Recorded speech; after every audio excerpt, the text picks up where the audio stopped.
the power's out, and I thought I should probably make a video.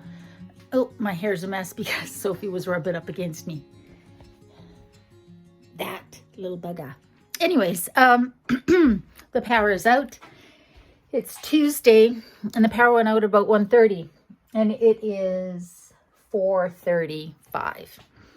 Apparently they're working on it, but we had a windstorm on Vancouver Island, and that means that, as usually happens, a branch comes down across the lines. Now, normally I'm prepared for storms, but I wasn't prepared for this one. I don't know why I didn't know that there was going to be a windstorm. I heard it was going to be windy.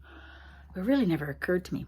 The nice thing is, I mean, I did get bumped off halfway through, right in the middle of a Zoom meeting with clients. But the good thing is that I have battery banks, as you know.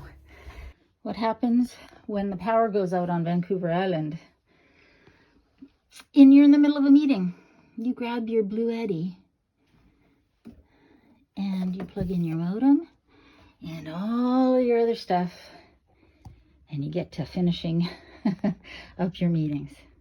And so I was able to crawl up into the loft and grab my modem, and then grab my AC50B Bluetti 700 watt power station, and plug everything in, because I have a hub for my laptop, monitor, printer, things like that, and to connect to the, oh, this is good lighting, to connect to the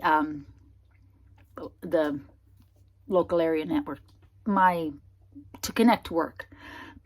So it took me a couple of minutes to get that sorted, and I was able to jump back on.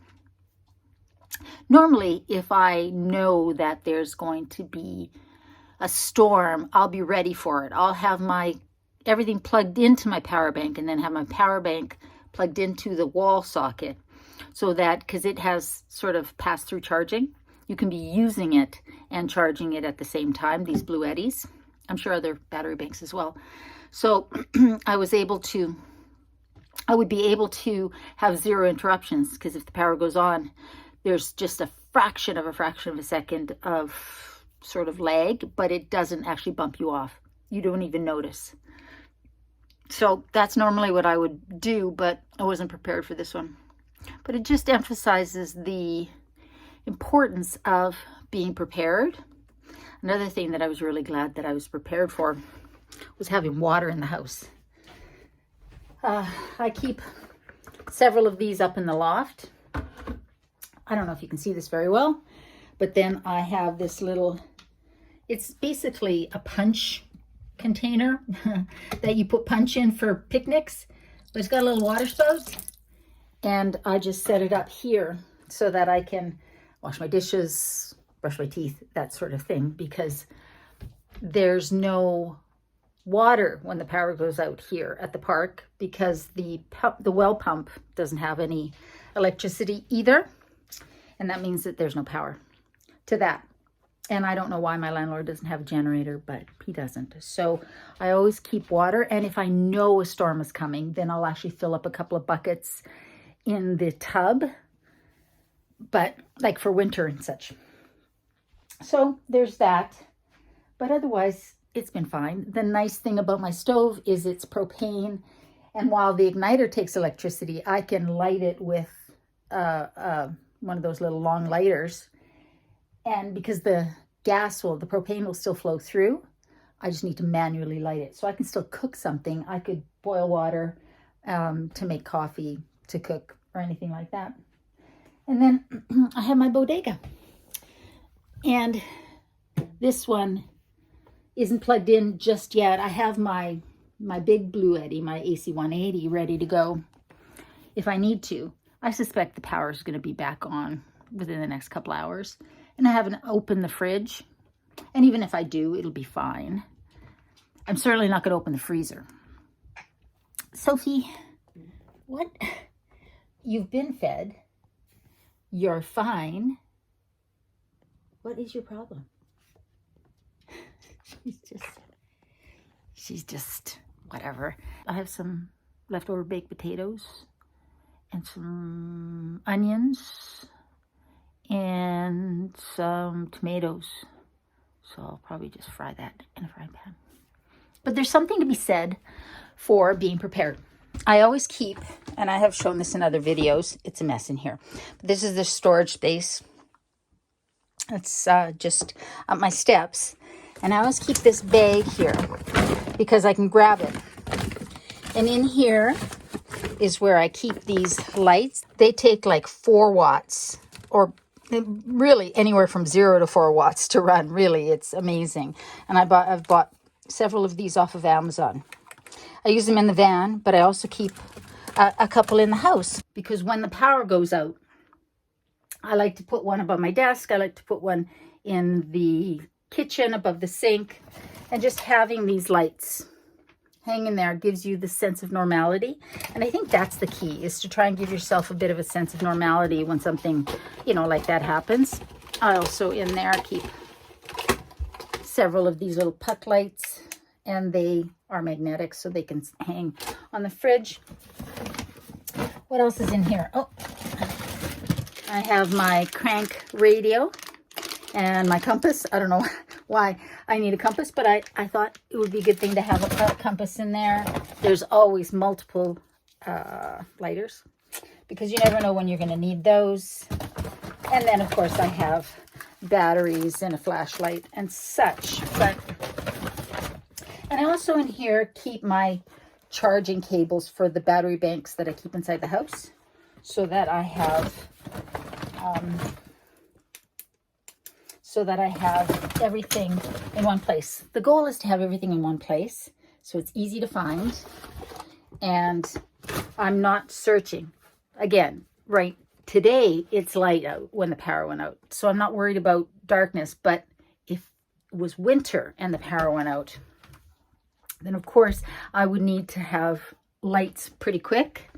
And I always keep a flashlight by my door.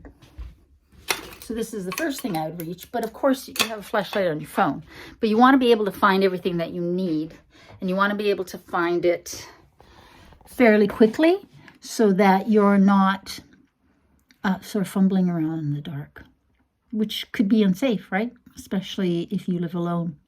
And one of the things I always keep in the living room here as well is this little light, which is battery operated. I love this thing. Got it from Canadian Tire, and it is a Westech. I don't know, but it's just the best little thing. And so if I'm sitting here, the power's off, and I'm sitting here and I'm just reading, I'll just put this right there, and I'll have enough light to read by, which is good. And it always stays in the living room. And I have a little one of those puck lights right by my bed. It's always there. So in case I need it in the middle of the night, it's always there. I think it's important. And I want all of us to be prepared, because, you know, more and more things are unpredictable. We don't know what's going to happen. So many things that do happen are out of our control. And I don't want you, and I don't want me, I don't want any of us to feel like we are totally out of control. We can't control what happens in the bigger picture, but we can do small things that get us ready to handle these moments so that we don't feel so out of control. Have some power in your house, always a good idea. Have some water in your house. You just don't know. You might be on a municipal water system and think, well, that's not going to happen to me, because unlike here with the well pump, I'm still going to have water. Well, just a month or so ago, Calgary, the city that I used to live in Alberta, had a water main burst because it was so old. And there was a good portion of that city that didn't have water for a while. And then when they got temporary water running, sort of diverted, everything was on restrictions, and it was just a mess. If you have water in your house, you don't have to worry about that. I'm not saying keep huge containers of it. If you live in the city, you probably don't need to do that. But you should have a few gallons of water tucked away. You should have a case of bottled water if that's what you prefer, or those big jugs like I showed you, those 4-liter jugs. If you have a heads up, then you can fill buckets and containers. But when you don't have a heads up is when you're really going to be stuck.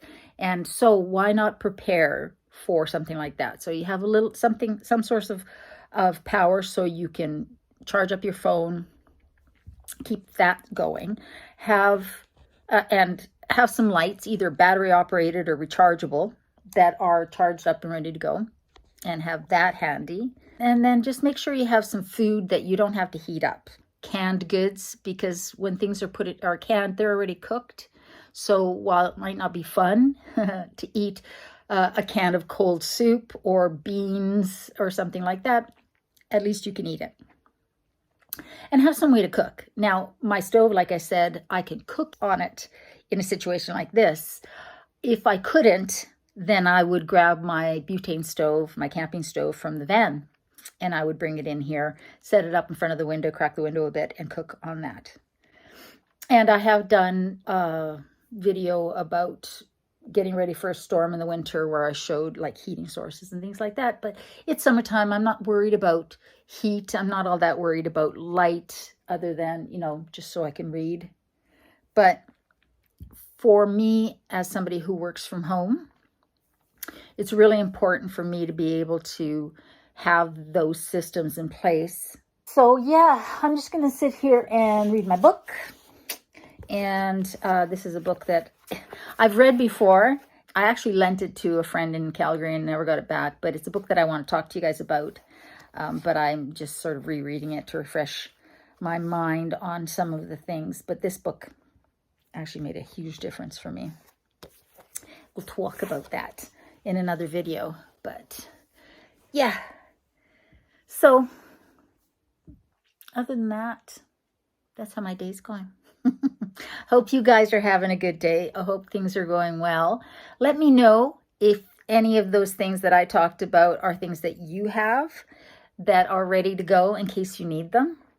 What sort of preps do you just routinely keep handy so that when one or more systems go down in your house for even, for a short period of time, you can just continue to live your life without a big disruption. Obviously, something like this is a bigger deal in the winter when it's dark and cold is a factor. But for summertime, when it's nice out, it's windy, but it's not cold outside, it's not a big deal. So, I can always, if it gets chilly, I can always climb into bed and snuggle with this one. It's at the moments when unexpected things happen that I wish that I had followed through on some of the things I thought about doing, made plans, sort of had backup systems in place. And over the last few years, particularly since moving to Vancouver Island, I've been putting those things in place because more outages happen here and I am more remote. And so it's always good to have those things in place and ready to go. So anyways, guys, I hope you guys are doing well. I hope you are staying safe. Remember, in a world where you can be anything, be kind, including to yourself. I love you, and I'll see you next time. Power's back on 6.5 hours later. So that was about standard for power outages where I am on the island. So another good reason to be